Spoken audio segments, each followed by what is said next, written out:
Whether you're a skeptic or a believer, join me, Rob McConnell, as together we'll investigate the world of the paranormal and the science of parapsychology here on the X-Zone Radio TV show on XZBN and the X-Zone TV channel on Simul TV.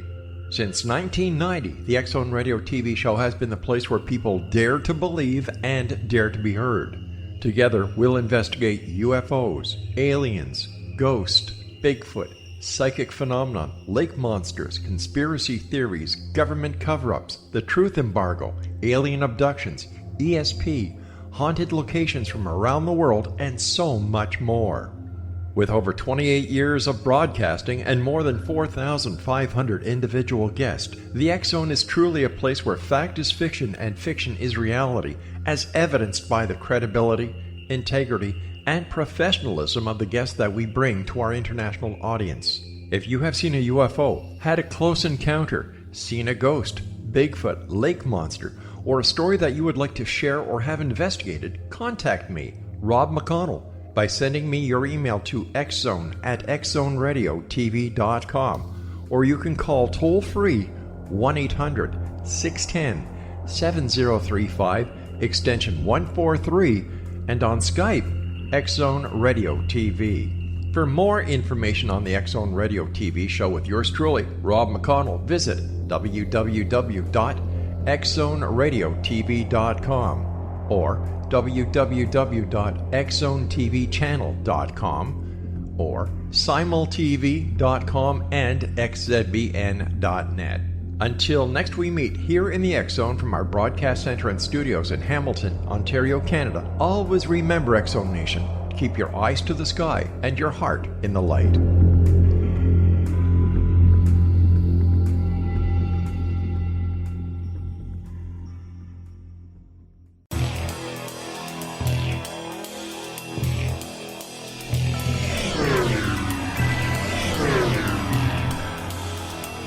This is A Different Perspective with Kevin Randle. A retired U.S. Lieutenant Colonel, Kevin Randle has been studying UFOs for nearly 50 years. Kevin has investigated some of the most famous UFO cases in the world and has been consulted for dozens of documentaries about UFOs. Considered one of the leading experts into the Roswell UFO crash of 1947, Kevin has written more than 25 books about UFOs, including the recently published Roswell in the 21st Century. Now, here is the host of A Different Perspective, Kevin Randle.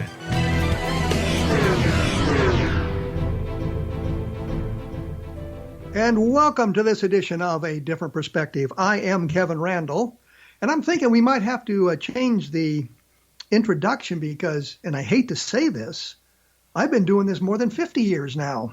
If you go back to my youth, and we certainly could if we wanted to, I thought I should tell you all that Plan E is now in effect.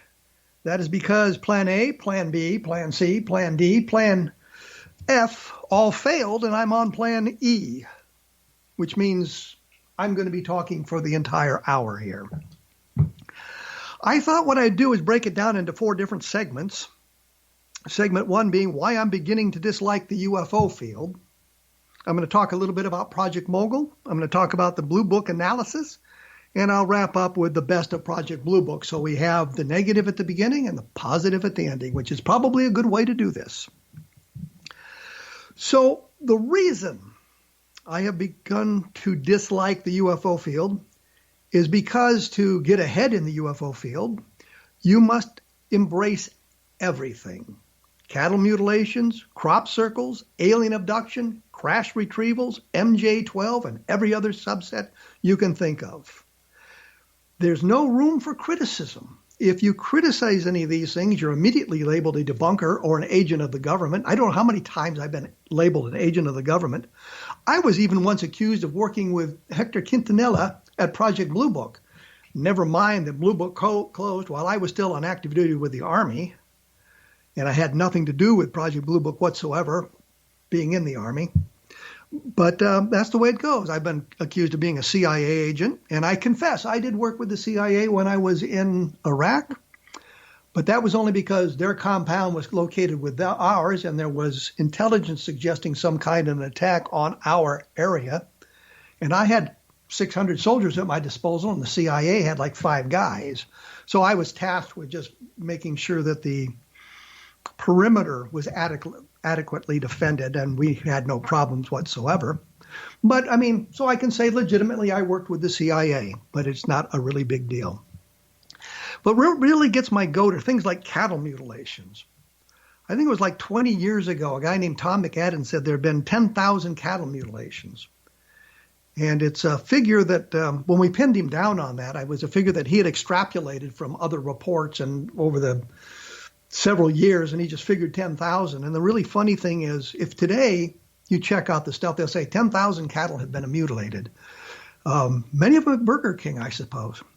But the point is, it just never changes. And I looked into a lot of these cattle mutilations. In fact, back in the mid-1970s, oh my Lord, 1970s, Jim Lorenzen of APRO called me and said there was some stuff about cattle mutilations going on in Minnesota. Wanted to know if I'd look into it. I said, sure. So with a friend, Bob Cornett, who I've mentioned before, he and I went up to Minneapolis to take a look at the cattle mutilation situation. And while we were there, we were able to solve every one of them. It had nothing to do with aliens or anything else. It had to do with misinterpretations of, I guess, natural phenomena, misinterpretations of the environment.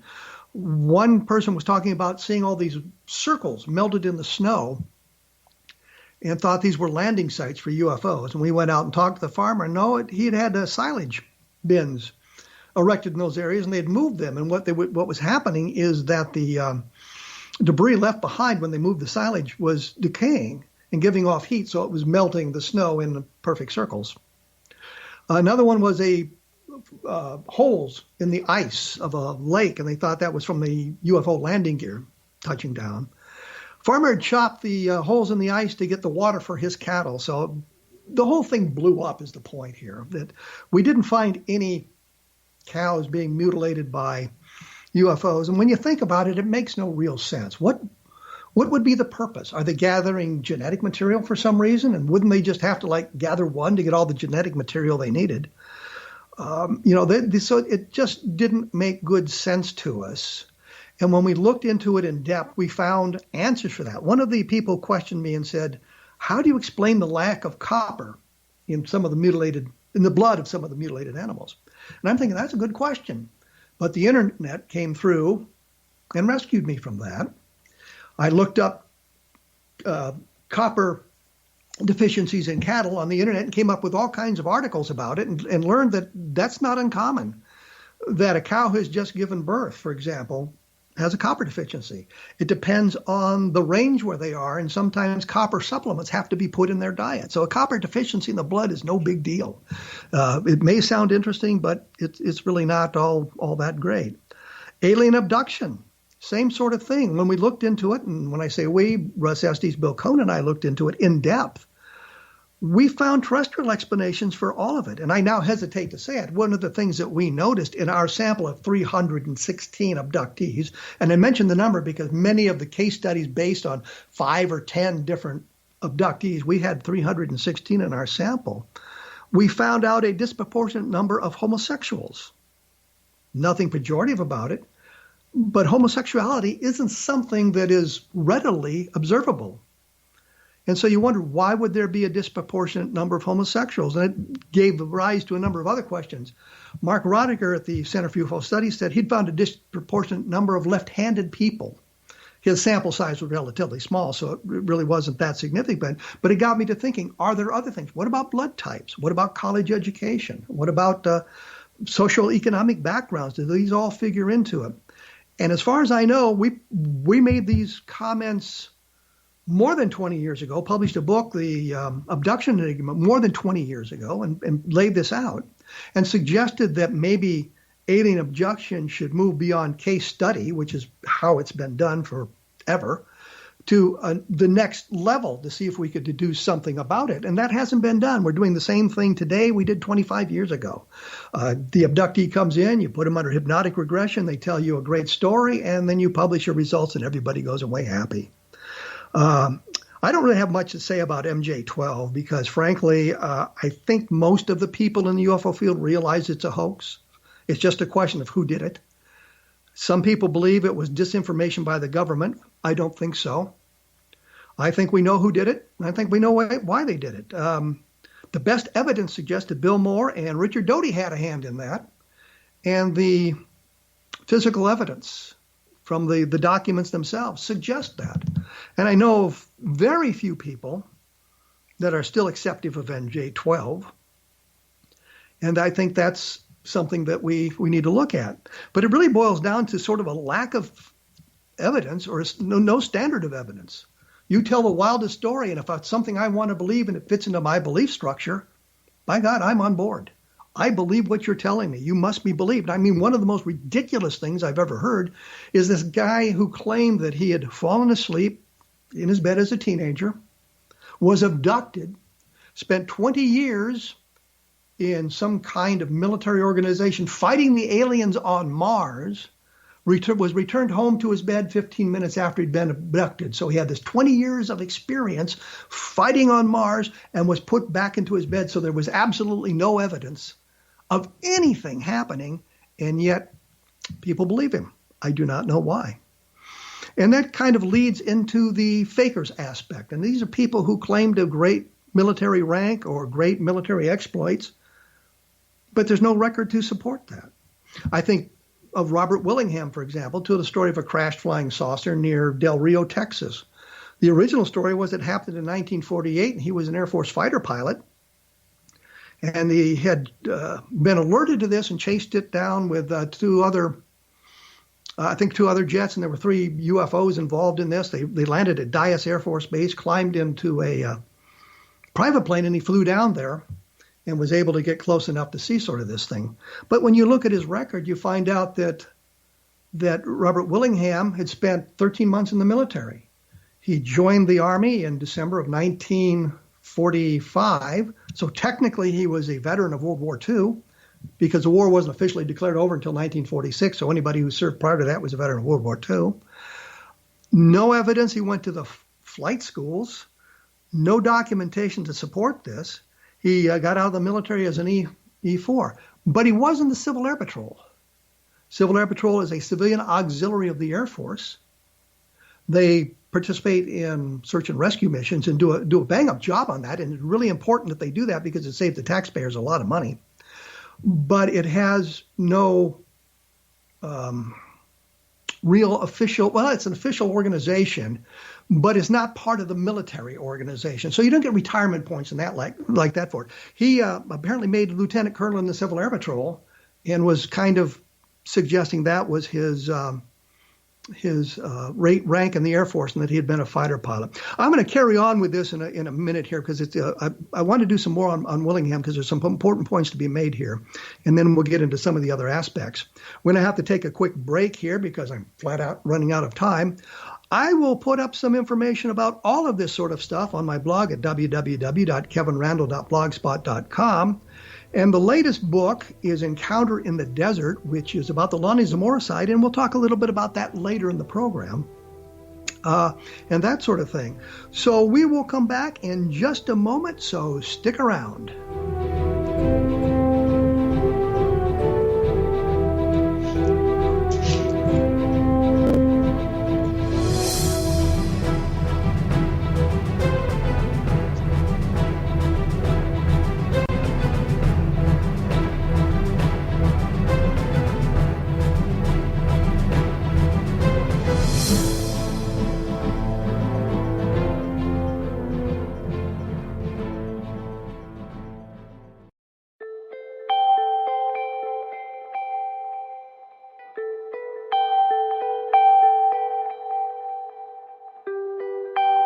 It's hard to listen to the news without realizing we're living in volatile, unprecedented times.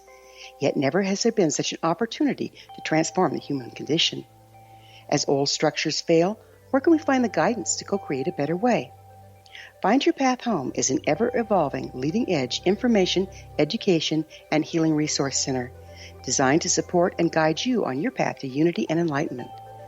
Based on sound principles employed by shaman worldwide, we provide techniques that can support you through the current transitions, offering online shamanic classes, international long-distance shamanic healing sessions, complimentary Mission Evolution radio episodes and Stairway to Heaven TV vignettes, seminars, retreats, and much more. All of this can be found on findyourpathhome.com. So I was watching the X Zone TV channel last night when I was abducted by aliens, and they kept repeating to me over and over again, simultv.com, simultv.com. What's simultv.com? That's what I asked them. They had it written on the side of their UFO. How do you spell that? UFO. No, I mean simultv.com. simultv.com. simultv.com. Right. simultv.com. Interesting that you were abducted by aliens in a simultv.com UFO last night. Oh, yeah? Yeah. Now that you mention it, I remember now last night I was awakened from a deep sleep. My great-grandmother was standing there. She said she'd come from the hereafter to tell me about simultv.com. She even spelled it out for me. simultv.com, sonny boy. simultv.com. simultv.com, sonny boy. Wow. Yeah. Guys, you'll never guess what my psychic guru just told me. simultv.com. Exactly. Are you guys psychic too? Of course. We all know about simultv.com. When we broke away, I was talking about Robert simultv.com. Willingham as one of the fakers, and I wanted to go into something more about this. He claimed to be a fighter pilot and claimed to have retired as a colonel in the Air Force. One of the things that I noticed as a former military pilot myself, once you go through a military flight school, when you go to get an FAA license, we military pilots don't need FAA license because we're flying military aircraft and that sort of thing. But one of the things they do is they say, you know, if you go to the FAA, you take a short test on the regulations and you can get a commercial pilot's license, which I think the majority of us do. There's no reason not to. I bring this up because when I was doing the research into Robert Willingham, I discovered he had a private pilot's license. And I'm thinking if he was a rated military aviator, there's absolutely no reason for him to have only a private pilot's license. I mean, I took the test after I got out of the Army. I could have done it when we got out of flight school. If we'd stayed an extra day in Alabama, we could have gone to a school and taken the test. But we were all ready to go home, so that's what we did. But after I got out of the Army, not long after I got out of the Army, I went and took the test of the FAA, at 50-question test on the regulations. There was some guy taking his private pilot's test while I was there in the same room, and he had maps spread out and all kinds of things. He had to plot courses and do all of these things. All I had to do was prove that I understood the regulations. Willingham had a private pilot's license, which to me suggested he had not been a military pilot. Other things, of course, broke down when we looked at his background and documentation he presented turned out to be fraudulent. So we have to deal with a lot of that in the world of UFOs, people who inflate their military credentials or invent their military credentials. I think it was Bill English claimed to have been a special forces captain and gave Don Schmidt and me some information about a nun, Catholic nun, who had observed the crash at Roswell, the object in the sky. And it turned out that Bill English had not been a special forces captain. He'd been a low-ranking enlisted man in the Army and had not been special forces qualified. And so we run into that all the time. And one of the things we need to do is look at the backgrounds. I have been surprised that I have not been challenged by my claims of military background, except for one time. And it was right after the book UFO Casebook came out. And it said on it, U.S. Air Force retired. And I wasn't retired. And somebody had done an article about it. They were going to publish, and they sent me a copy of it before they did and said, "You're too young to be retired." And I thought, well, this guy has missed the boat on two points. Number one, had I been in the military and been injured in some fashion, I could have been medically retired at any age. And the second thing was, at the time that was done, I was 38. I joined the Army in 1918, and when I was 18 years old. So I could have been retired. I wasn't. And I told him it was a mistake made by the publisher, who thought when I put down USAFR for U.S. Air Force Reserve, he thought the R meant retired, thought the R meant retired, not reserve. So these sort of things happen, and they're easily to correct. But nobody challenged me on that ever. I think Stan Friedman once wanted to know if I had ever served on active duty as an intelligence officer, and the question he wanted to ask is if I'd ever served on extended active duty as an intelligence officer, and of course the answer is yes. But that kind of leads us into Project Mogul, and you'll see how this transitions in a moment. I was searching for something else on balloons in 1947, that sort of thing, and I saw the entry in Wikipedia about Project Mogul and thought, this is really horrifying. Because it makes all the mistakes that you lead forward, that Project Mogul was highly classified, and the guys in New Mexico didn't know the name of the project. And it also leads to something else, and it's something that I don't understand. We look at documentation, and we understand the importance of it. So when we talk about Roswell, the skeptical community say, well, we have this document written by Nathan Twining back in 1947. And in that document, it says lack of crash recovered debris. Well, had Roswell taken place, they would have had crash recovered debris. And the skeptics say, see, this proves there was no crash at Roswell. I can argue against that point because what they were referring to was a specific set of incidents that had been investigated by the military at the time, and Roswell wasn't among those. So they were referring to that specific group of information. The point is, they hold up the document and say, this proves it. Yet when it goes the other way, they're not quite so clear. And what I'm talking about is Dr. Albert Crary, who was the leader of the New York University Bloom Project in New Mexico, which was part of the Mogul operation. But Mogul's purpose was classified, but what they were doing in New Mexico was not. And so when you say Mogul was highly classified, well, that's true, but what they were doing in Mexico was not. And I know this because pictures of Mogul operations appeared in the Alamogordo News and other newspapers around the country on July 10th. And I know this was Project Mogul because Charles Moore, who was part of that team there in New Mexico, told me, and he said one of the pictures on the front page of the Alamogordo News had a stepladder, and he says, yeah, I bought that ladder with Petty's cash. So we have that information. So we know what's going on in New Mexico. We know what Mogul really is. They say that the debris found on the Brazil Ranch, the Foster Ranch, was from flight number 4, launched on June 4th, 1947. Dr. Crary kept field notes and had a final written diary that he kept. And what he did was say for the June 4th entry, no flight today. Later, they flew a cluster of balloons with a sonobuoy, a microphone on it. So here we have documentation that flight number 4 never flew.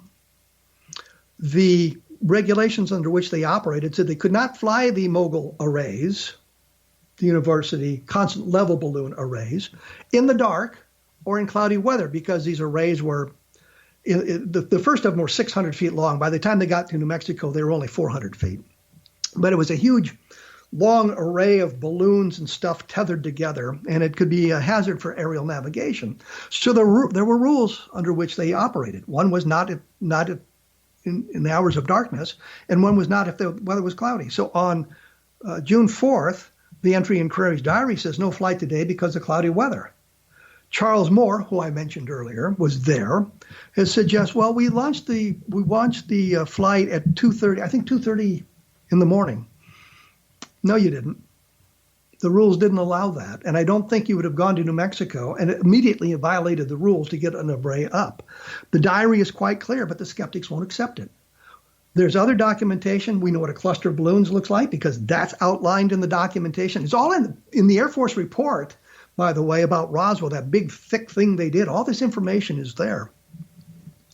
But the skeptics refused to accept that documentation. The only explanation that they have for the Roswell crash is Project Mogul. Everything else has apparently been eliminated. Aircraft accidents, experimental rockets from White Sands, all that stuff has been eliminated. So they were stuck with Project Mogul. And we know that Project Mogul can't be the answer, yet they won't accept it, which I find extremely weird when they hold up other documentation as being so important. And I don't understand why they would reject that documentation. And the other thing is, and I hesitate to say it because the man died a number of years ago, but Charles Moore was not exactly correct when he suggested that they launched the balloon in the dark and it came within 17 miles of the Brazil Ranch. Well, 17 miles didn't put it on the Brazil Ranch. There was nothing in the a mogul array that was classified. So there was no reason for the Herculean effort to collect everything. And in fact, if you look at the documentation in the New York University balloon projects, you find out that some of the balloons were never recovered. They left them in the field. They were so unimportant. So you have to wonder about that. Then you have to wonder how Jesse Marcel could be fooled by what in essence is weather balloons. And that's really what they were, a lot of weather balloons strung together. And you might think that Mac Brazel would be fooled because he's a rancher, but he said in a newspaper article that I think was published on July 9th, Roswell Daily Record, that he'd found weather balloons on 2 other occasions, and this was nothing like those, but had it been mogul, it had been exactly like that. So we have all of that working to suggest that Project Mogul is not the proper answer, but there are those who just embrace it. The one thing I should make clear, however, the fact that we have no terrestrial explanation at the moment for what fell on the Brazel Ranch, the Foster Ranch, doesn't mean there isn't one. It just means we haven't found it. And it doesn't mean we get immediately to the extraterrestrial. I myself look at some of the interviews I've conducted. Edwin Easley comes to mind. He was the provost marshal, the top cop who told me that basically I asked him, are we following the right path? And he said, what do you mean? And I said, well, we think it was extraterrestrial. And he said, well, let me put it this way. It's not the wrong path. So we have some testimony that suggests that. And Easley had no reason to say that if it wasn't true. Unlike some of the people who wanted to embrace the Roswell crash and get their 15 minutes in fame, Easley wasn't like that. So we have some testimony that suggests otherwise. I guess the real point here is we have to take a look at the documentation. We have to look at the provenance of the documentation, which is one of the problems with MJ12.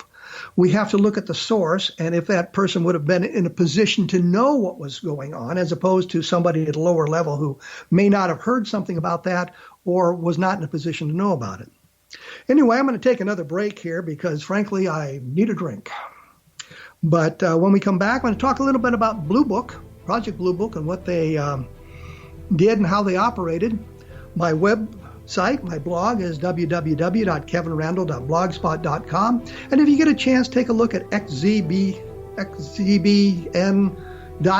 which is the X Zone Broadcast Network, for some of the other fine programs. We will be back right after this.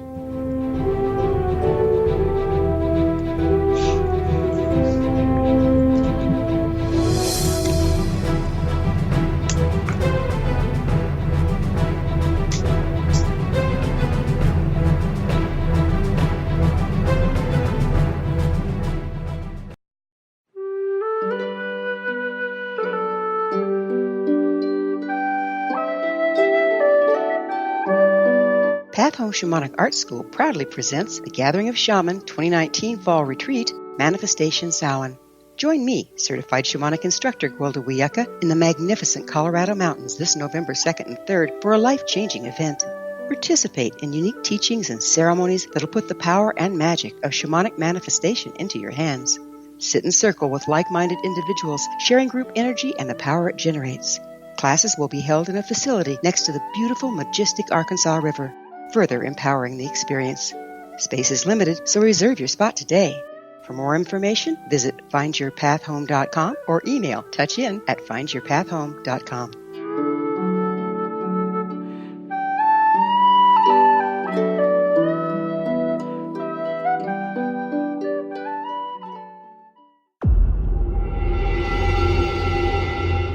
Whether you're a skeptic or a believer, join me, Rob McConnell, as together we'll investigate the world of the paranormal and the science of parapsychology here on the X Zone Radio TV show on XZBN and the X Zone TV channel on Simul TV. Since 1990, the X Zone Radio TV show has been the place where people dare to believe and dare to be heard. Together, we'll investigate UFOs, aliens, ghosts, Bigfoot, psychic phenomenon, lake monsters, conspiracy theories, government cover-ups, the truth embargo, alien abductions, ESP, haunted locations from around the world, and so much more.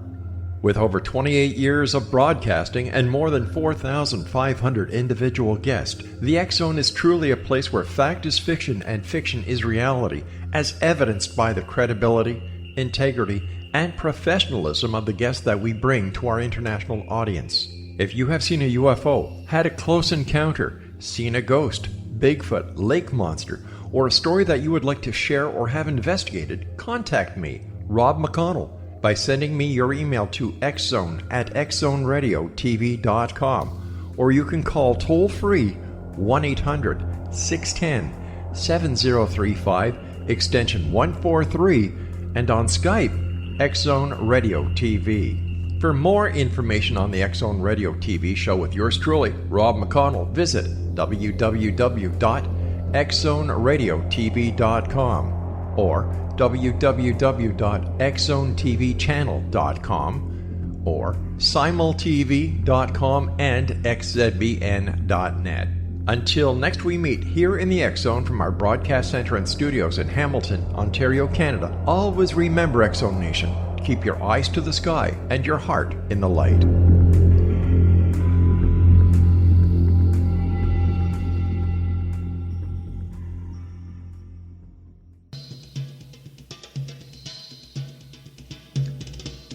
I have been doing somewhat of a reflection of the UFO field, some of my impressions of it, I guess. Strangely enough, I'm on time, I'm on schedule. I didn't do as much with the fakers as I wanted to do, but I've done stuff on the blog, and you can take a look at that there and see what I've said about some of those people. In this segment, I thought I'd talk a little bit about Project Blue Book, which was the official study of UFOs conducted by the Air Force for some 22 years. Blue Book, or Project Sign, it was known when it began. The official name was Project Sign. The public name was Project Saucer for some bizarre reason. But it began in a panic in the summer of 1947 when the UFOs, the flying saucers, sort of burst on the scene with Kenneth Arnold sighting on June 24th.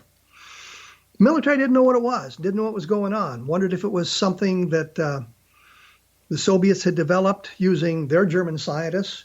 Certainly wasn't anything that we'd developed using our German scientists. Wondered if it might suggest something else was going on. So there was a near panic in the Pentagon, at least according to what Ed Ruppelt would say in his book, the report on unidentified flying objects, which he wrote in 1956. But it ended with a whimper. Project Sign evolved into Project Grudge. My understanding was the name had been compromised, so they changed the name, but they announced that Sign was over. They had finished the investigation. Here's our final report. All they did was change the name to Grudge and continue on. And later they changed the name Project Grudge to Project Blue Book, and I don't know why they did that, but they did announce that Project Grudge had ended, and they were done with UFOs, but they continued with Project Blue Book. As an aside, I will just mention that even after Project Blue Book closed, we learned of a project known as Moondust, which had a UFO component to it, a flying saucer component to it. So they still weren't really out of the business. It was just more hidden, I guess would be the best word. So we had it beginning in a panic. But in 1948, they did what was called an estimate of the situation. And that's an intelligence term when you've got a lot of data and you put it together and you estimate what's going on and decide what's going to do. And they concluded at the end of this that the situation was flying saucers, and the estimate was they were interplanetary. They weren't thinking in terms of interstellar at the time. The chief of staff of the Air Force didn't like it. He said, no, you didn't prove your case. And almost everybody assigned to Project Sign at the time left, except for a couple of the low-key, lowest-ranking members. And anybody in the military knows when the commanding general says, no, I don't like that, you pretty well don't like it either. So they stopped really looking at flying saucers, UFOs. They began treating it as a joke. You know, the idea was put a label on it and move it into a file or discard it or ignore it is what they were doing. So we ended up with a project that for a period of time was virtually dead. Then it was revitalized when Ruppelt came in as the chief of Blue Book. He was replaced by a guy who was extremely anti-UFO, and that's sort of the way it continued from that point. But what we know is that many of the investigations they conducted would have led them to other conclusions had they actually worked at it. And I'll mention some of these a little bit later. But what they would do is they would get involved in arguments with Don Kehoe, who was the chairman of NICAP, which was a civilian organization advocating for congressional hearings on flying saucers. And they would argue about minutia, overlooking the fact nobody's investigating the case. They're busy arguing about who knows the most and who knows what's going on. So they weren't really conducting on-site investigations. Something else that was not really considered is originally was Air Force Regulation 200-2. I think later it became Air Force Regulation 87-17. Both had the same clause in it, however, that if you had a legitimate answer for a sighting, then the local people investigating, and whomever it was, are authorized to release that information to the press, to the public. If, on the other hand, you didn't know what it was, you were not authorized to make any releases to the public, but you would direct all questions to the Secretary of the Air Force Office of Information for more information. So if they knew what it was, they would tell you. If they didn't know what it was, they would bury it. And that's pretty much what they did. But there was also at least a decade-long effort, and probably longer, decade and a half, to get rid of Project Blue Book. After Ruppelt left and after around 1955 in that era, you see in the administrative files of Project Blue Book all these letters saying, well, we don't like the prestige that the Blue Book has because it's in the Air and Technical Intelligence Center. It should be moved to a different organization like the Office of Information, which would be much less prestigious. We're wasting money on these investigations. Nothing's going to be learned. What can we do? All these things going on. Well, in 1966, there was a series of sightings in Michigan, which were quite interesting, by the way. It's the Great Swamp Gas fiasco. And the congressman for that area of Michigan was Gerald Ford. So he pushed for congressional investigations, which he eventually got. I think it was a one-day affair. But the point was they looked at it. But it also inspired the Air Force to do something else. They began looking for a university who would study the UFO, study the flying saucers. I guess they went to a number of universities before they settled on, or the University of Colorado agreed to do the investigation. Edward Condon, who was a well-respected scientist, agreed to do it, and they gave him $500,000 to investigate UFOs in the late 1960s. It's been known now as the Condon Committee, as opposed to the scientific study of UFOs. But the problem is there was a letter sent by a fellow named Robert Hippler. He was a lieutenant colonel in one of the science offices of the Air Force. And he wrote them and said, here's what we'd like you to do. We'd like you to look at some of this information. We'd like you to determine that the Air Force has done a good job of investigating. We'd like you to determine that there is no threat to national security, because that really is the mission of the Air Force, to protect national security. And we'd like you to recommend that we end the UFO investigation. Condon Committee wrote back and said, yeah, we can do that. And there you go. It was set up from the very beginning. We still hear about the Condon Committee even after all these years, but it was a setup. It was designed specifically to end the investigation, at least publicly, so people would think that the scientific community, along with the Air Force, had gotten together and studied this thing seriously and determined there was nothing to be done. My favorite case from that study was one that took place near Newfoundland, Greenland. And they determined that it was a natural phenomenon so rare it had never been seen before or since. I'm thinking, well, you've just described an alien visitation, if you want. But even if it was a natural phenomena, that suggests there's something of scientific value that can be learned by studying these things. And if you look at the totality of the UFO field, there are lots of things that you could learn by studying it, depending on how you design your study. It doesn't necessarily have to deal with the extraterrestrial. It might have to do with human psychology, human physiology, human perceptions. All these things come into play. And yet they determined there was nothing of value that could be learned. And so they said that was their conclusion at the end of the investigation, what the Air Force wanted. One of the interesting things, Condon was in Corning, New York, He was talking to a group of scientists there. And he said to them, and it's reported in the newspapers from the time, you can find it online.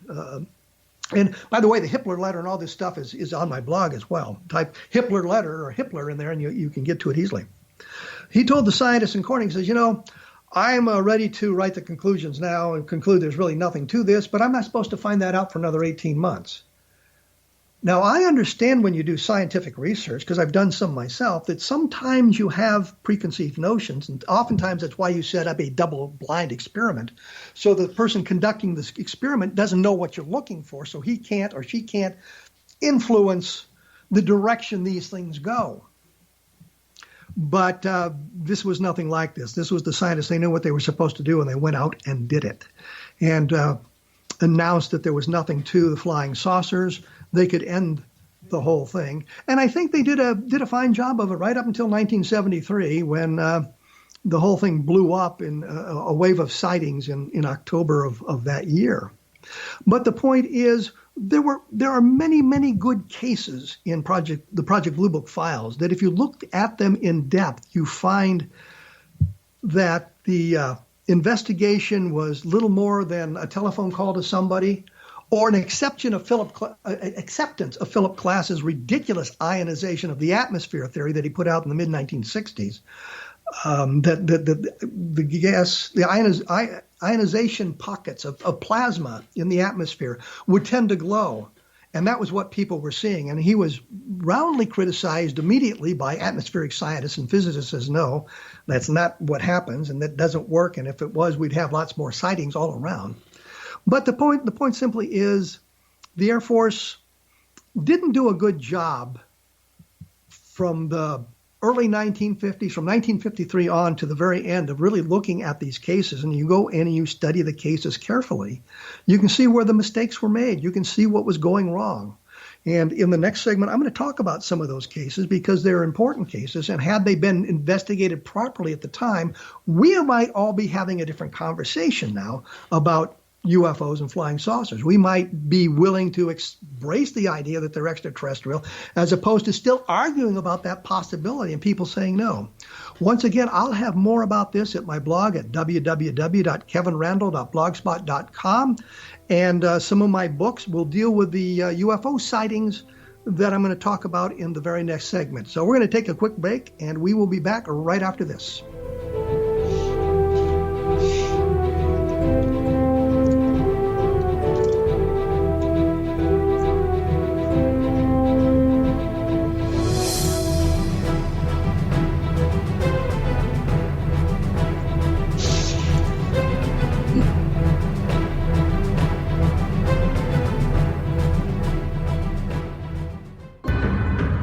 If you are looking for a safe, zero-calorie, natural option to the harmful artificial sweeteners on the market today, Just Like Sugar is what you're looking for. Just Like Sugar is a wonderful natural alternative for those health-conscious people who choose a calorie-restricted diet with a great, pure, sweet flavor that tastes just like sugar. Just Like Sugar is a great natural option for people suffering from diabetes and may be useful in restricted diet programs where standard sugars are not allowed and does not cause a laxative effect of some other sweeteners. Just Like Sugar comprises a perfect blend of chicory root fiber, natural calcium, natural vitamin C, and Just Like Sugar's sweetness comes from the natural flavors from the peel of the orange.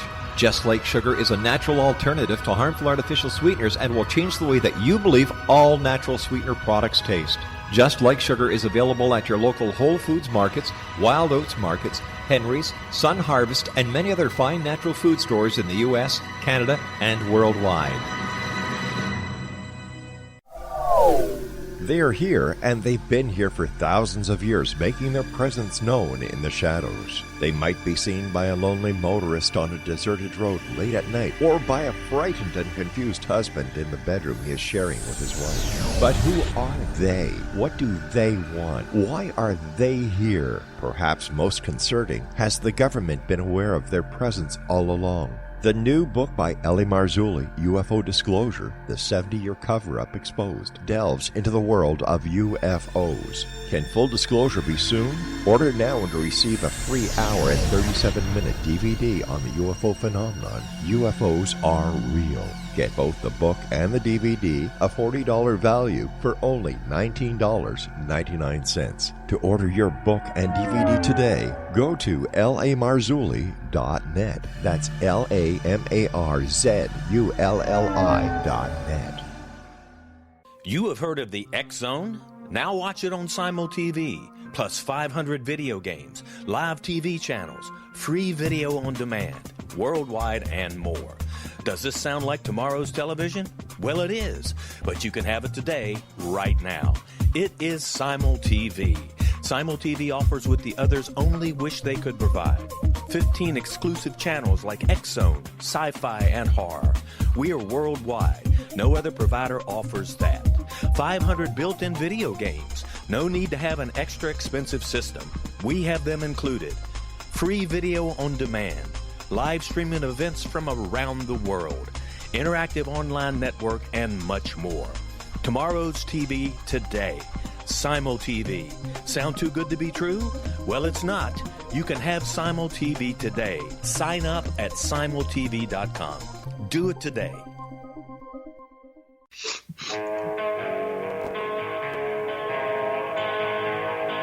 We have reached the final segment of A Different Perspective.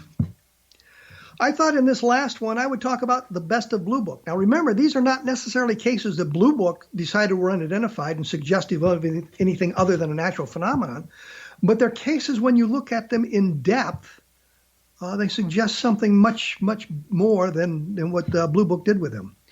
First of all, I think I'll talk about the Lubbock Lights. This was a case that took place in 1951, series of lights seen over the town of Lubbock, Texas, first spotted by four I would say university professors, but at the time it was Texas Tech College. It later became Texas Tech University. Saw these lights go overhead, didn't know what they were, and talked about it. And they said, well, if they come back, here's what we should do. So they made a series of observations when the lights flew over again, called the newspaper, alerted them to it. It was published in the newspaper. And from that point, there were a number of sightings. Now, one of the things that happened is a fellow outside the city limits of Lubbock saw the lights a couple of times, and he was puzzled by them as well until one came down near his house, and he heard it make a noise and discovered it was light reflecting off the white breasts of the plover, which is a bird indigenous to that area. Now, toward the end of August, a guy named Carl Hart Jr. took pictures, had 5 pictures of the lights as they flew over his house. I've actually been to the location where his house was, and I mention that only because it's now a Pizza Hut. I don't know why that's important. But he took 5 pictures. Only 4 of them exist in today's world. We don't know what happened to the 5th. Showed the lights in a V-shaped formation, more or less a V-shaped formation flying together.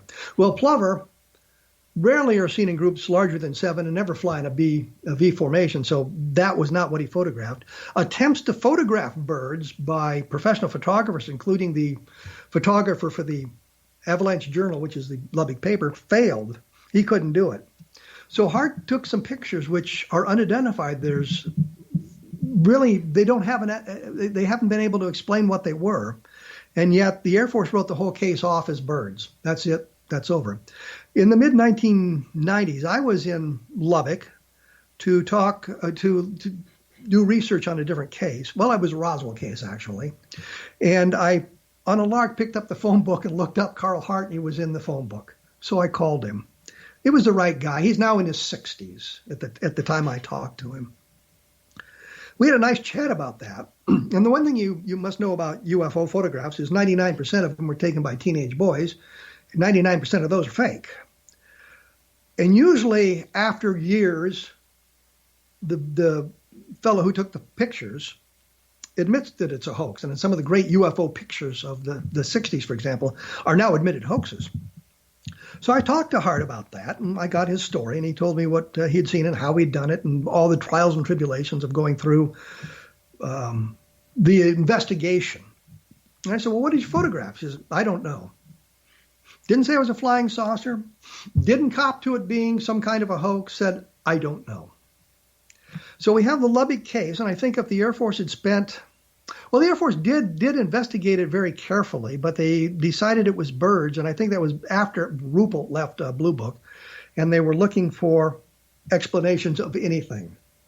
And so it's labeled birds, but there really is no explanation for it. And a more legitimate investigation or explanation would be that it's unidentified. Doesn't mean it's alien, doesn't mean it's extraterrestrial, just means we cannot explain these sightings. I've mentioned these before, the Levelland, Texas sightings, and I alluded to them earlier.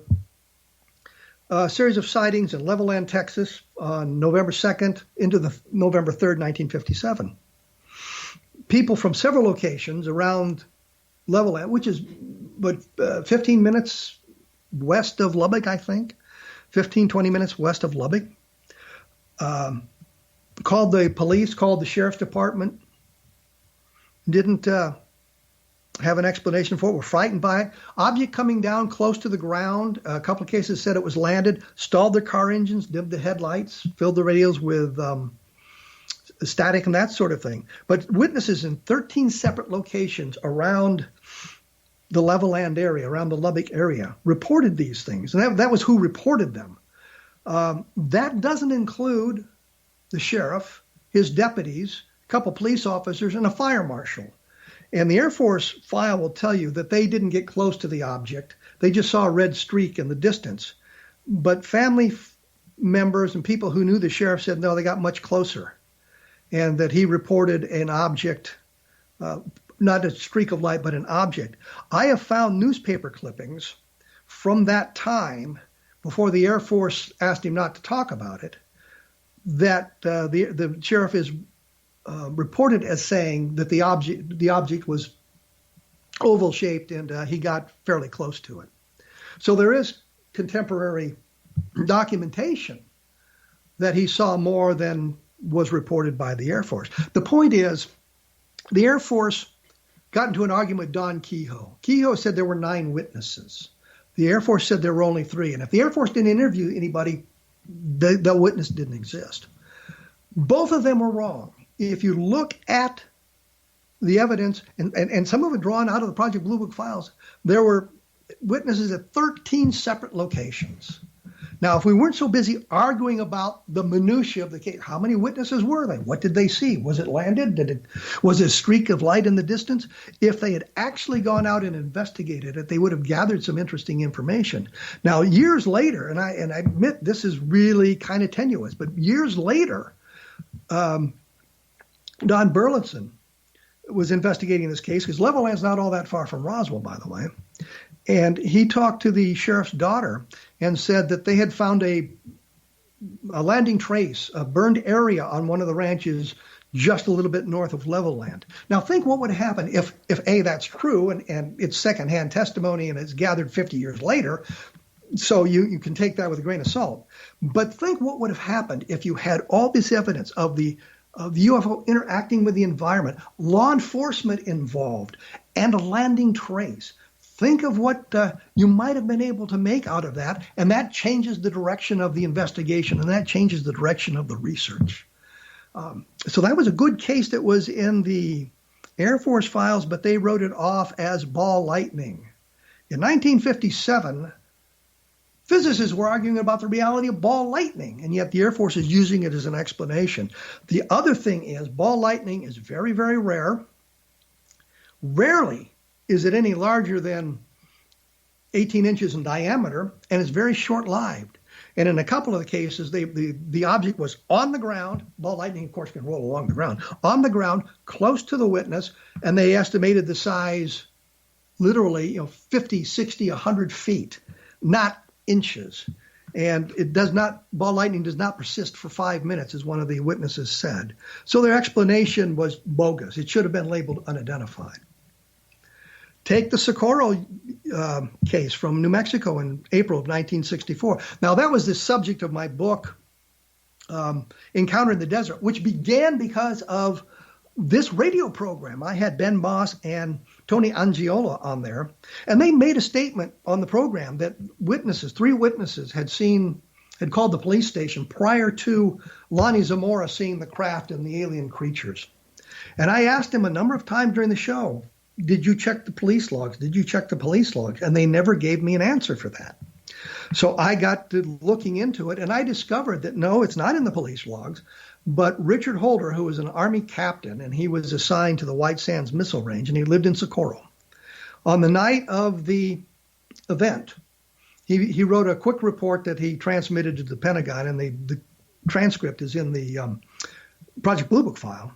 And he said in that 3 people had called the police station prior to Zamora reporting that he had seen anything prior to it. So we have documentation from that time, yet that was never followed up on. Nobody went out to try to find these people. Socorro was a small town, much smaller than it is today. You knew the path of the object based on what Zamora said. You could have found the witnesses, and that would have made the case much stronger.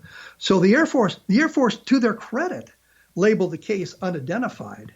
But there's a lot of controversy surrounding it, the symbol on the craft, for example, and the military telling Zamora not to talk about it. Well, they actually, I think Holder suggested he not mention the symbol so that if other people reported the object, he could talk about, they could eliminate them by the symbol. And the FBI agent, Arthur Burns, suggested they not mention the little men because that would hold him up to ridicule.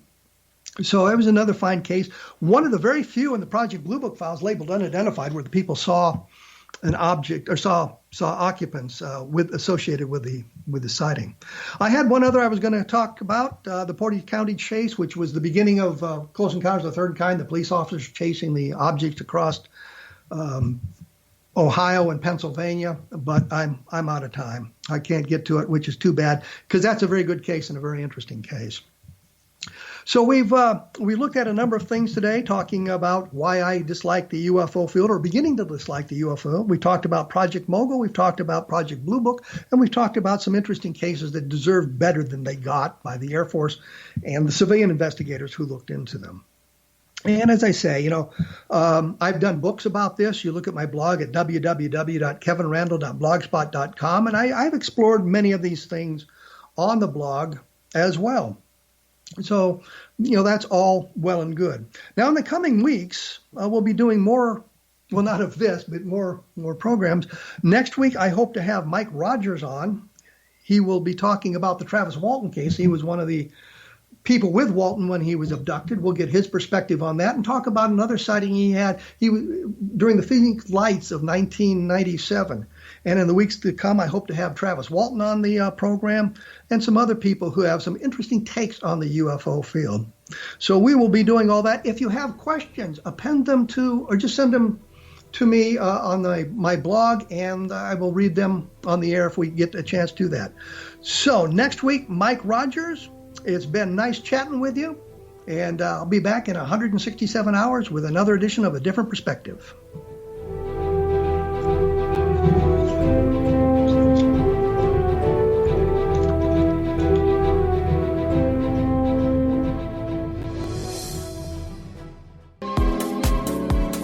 How would your life change if you could develop the business and personal skills that you need in order to make more money? Do you want to learn how to achieve your big life goals faster?